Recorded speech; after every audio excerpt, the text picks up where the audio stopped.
Hello everyone, कैसे हैं आप सब। इस वीडियो में कक्षा 12 नागरिक शास्त्र पाठ 7 पाठ का नाम है जन आंदोलनों का उदय। यानी कि इस पाठ में जानकारी है। देखिए, जन का मतलब होता है लोग और आंदोलन का मतलब होता है कि जब एक समूह में लोग इकट्ठा होकर के किसी समस्या या किसी ऐसी परिस्थिति जो समाज के लिए उचित नहीं है उसके खिलाफ जब एकजुट होकर के आवाज उठाते हैं तो वो कहलाता है आंदोलन, यानी कि बुराई को समाप्त करना। तो यहाँ जो कहानी है वो ये है कि जब देश आजाद हो गया 15 अगस्त सन 1947 को, और देश आजाद होने के लगभग 3 दशक यानी कि 30 साल के बाद जो देश में परिस्थिति उत्पन्न हुई उसके खिलाफ लोगों ने एकजुट होकर के, मुख्य रूप से महिलाओं ने, छात्रों ने और जो दलित वर्ग थे उन लोगों ने मिलकर के, एकजुट होकर के, किसान ने एकजुट होकर के जब अपने लिए, अपने अधिकारों के लिए आवाज उठाया तो वो आवाज जो है एक आंदोलन के रूप में आ गई। और इसमें मध्य वर्ग ने, जो शिक्षित मध्य वर्ग था ना, उसने एक अहम भूमिका निभाई इस आंदोलन में।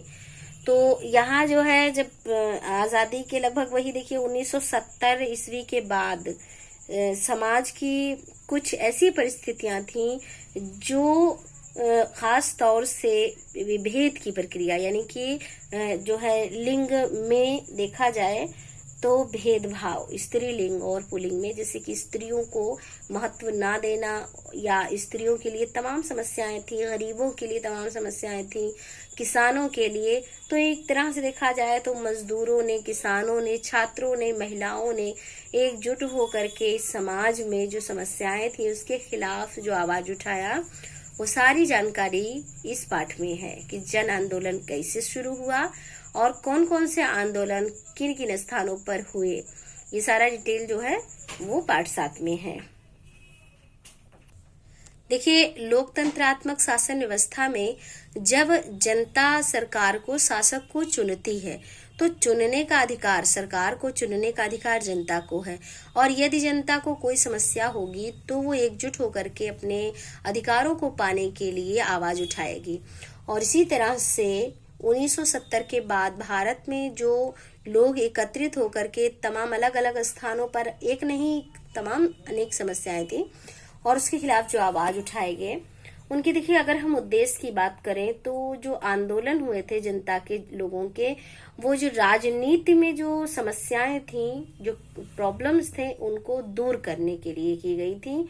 और साथ ही साथ एक तरह से वो समाज जो पीछे था उसको एक मंच जो है देने के लिए, और समाज में वो ऐसे मुद्दे जो आर्थिक होते थे, धन से संबंधित होते थे, या समाज में भेदभाव की जो परिस्थिति थी, वो मुद्दे जो राजनीतिक दल या पार्टी के लोग नहीं उठाते थे, वो जो है जनता में से ही एक बुद्धिमान व्यक्ति या एक समाज सेवी व्यक्ति आगे बढ़ करके और लोगों को एक समूह में बांध करके और मुद्दे को, बात को, जो समस्या होती थी उसको सबके सामने लाने का प्रयास करते थे।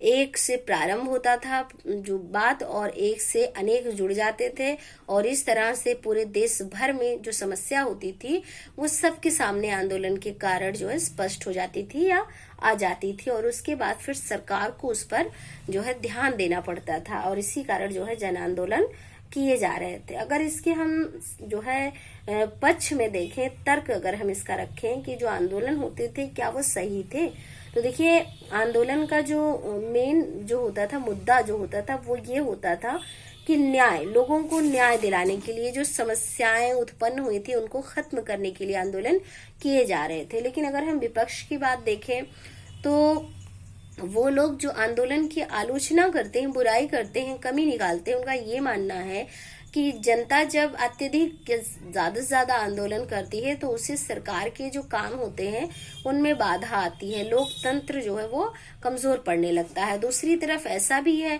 कि जनता ही सरकार को चुनती, इसीलिए यदि समस्या हो तो जन आंदोलन जरूरी हो जाता है। तो एक नहीं कई आंदोलन जो है भारत में जो है 1970 के बाद हुए, जैसे कि चिपको आंदोलन है जो कि मुख्य रूप से उत्तराखंड में हुआ था। पेड़ों की कटाई पर रोक लगाने के लिए जो आंदोलन हुए थे, लोग वहां पर जो है पेड़ों को पकड़ करके चिपक जाते थे कि पेड़ों की कटाई नहीं होने देंगे। तो इस तरह से पर्यावरण को संतुलित रखने के लिए और जो स्थानीय सुविधाएं हैं, प्राकृतिक संसाधन है, उनको स्थानीय लोगों का अधिकार हो उस पर, ये सारी परिस्थितियां चिपको आंदोलन में थी।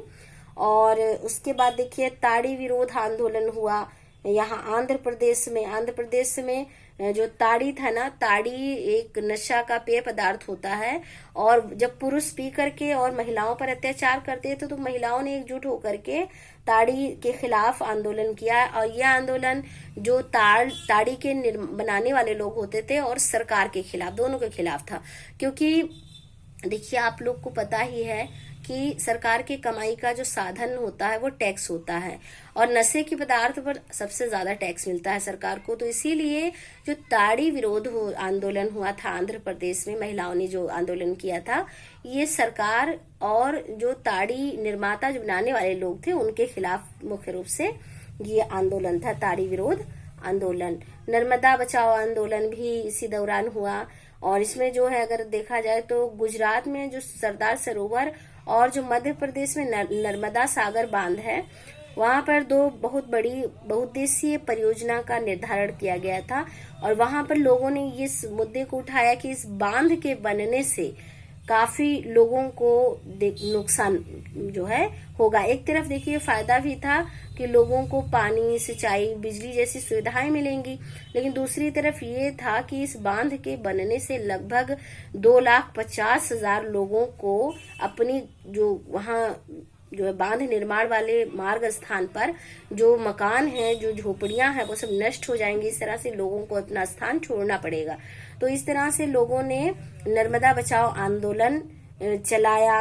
और इधर सूचना पाने का अधिकार भी आंदोलन हुआ कि लोगों को अपनी जो नियम बनाए जा रहे हैं, जो सूचना है, जो जानकारी है, उसको प्राप्त करने का अधिकार होना चाहिए। और इस तरह से देखा जाए तो 1990 में राजस्थान में जो पिछड़े क्षेत्र में भीम तहसील से ये परिस्थिति शुरू हुई, और जो मजदूर थे, किसान थे, उन्होंने अपना जो है एक संगठन बना करके और सूचना पाने के अधिकार के लिए आंदोलन किया कि मजदूरों को जो मजदूरी दी जा रही है, जो उनको जो पैसे दिए जा रहे हैं, उसका वो ब्यौरा पूरा देखना चाहते हैं, जानकारी लेना चाहते हैं। और इस तरह से 1996 में मजदूर किसान शक्ति संगठन ने दिल्ली में सूचना अधिकार के लिए एक राष्ट्रीय समिति का गठन किया। और उसके बाद 2004 में सूचना के अधिकार से जो संबंधित नियम विधेयक था, कानून था, वो सदन में प्रस्तुत किया गया। और उसके बाद 2005 में राष्ट्रपति के अनुमोदन के साथ ही देश में 2005 में सूचना का अधिकार नियम जो है वो लागू हो गया।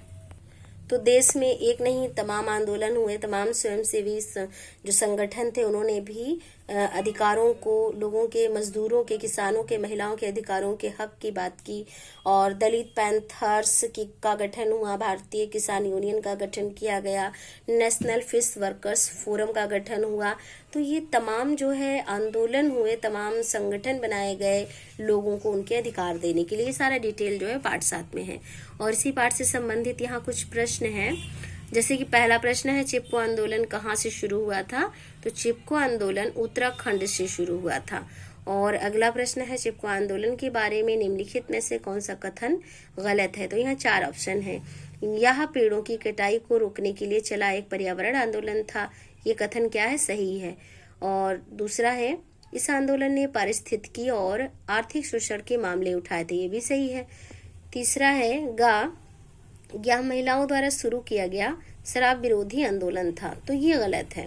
घा है इस आंदोलन की मांग थी कि स्थानीय निवासियों का अपने प्राकृतिक संसाधनों पर नियंत्रण होना चाहिए, तो ये भी सही है।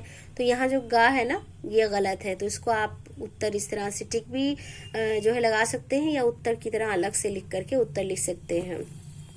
अगला प्रश्न है भारत में सूचना का अधिकार कानून कब से लागू है? 2005 से।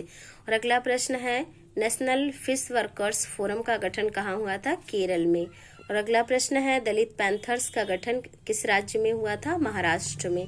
और अगला प्रश्न है, सूचना का अधिकार आंदोलन किस वर्ष शुरू हुआ या प्रारंभ हुआ? 1990 में। अगला प्रश्न है, महाराष्ट्र का शेतकारी संगठन मूलतः संबंध था किससे? किसान आंदोलन से। तो इस वीडियो में आपके लिए बस इतना ही। Thank you.